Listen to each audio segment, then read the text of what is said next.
Vijayawada Bhavanipuram Jojinagar current office రోడ్డులో MKR jewellery ఆధ్వర్యంలో వినాయక చవితి ఉత్సవాలు వైభవంగా కొనసాగుతున్నాయి. 6వ రోజు సోమవారం సాయంత్రం స్వామివారికి ప్రత్యేక పూజ కార్యక్రమాలు నిర్వహించారు. భక్తులు పెద్ద ఎత్తున తరలివచ్చి స్వామివారిని దర్శించుకుని ఆశీస్సులు అందుకున్నారు.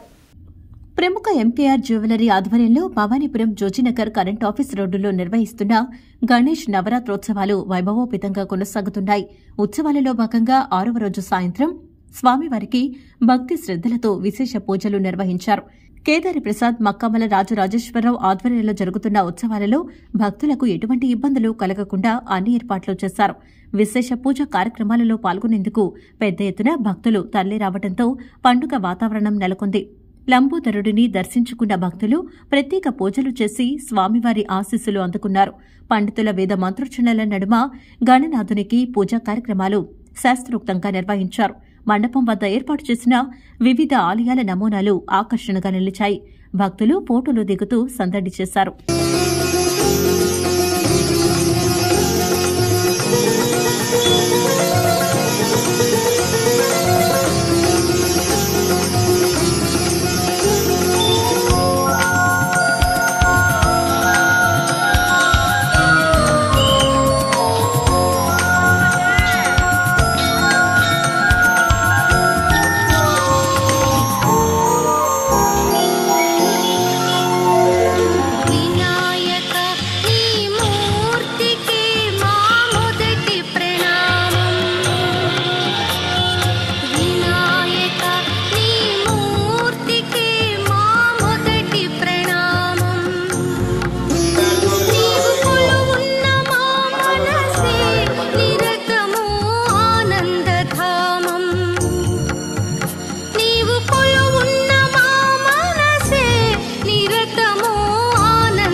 శ్రీగురుభ్యో నమః. హరి ఓం.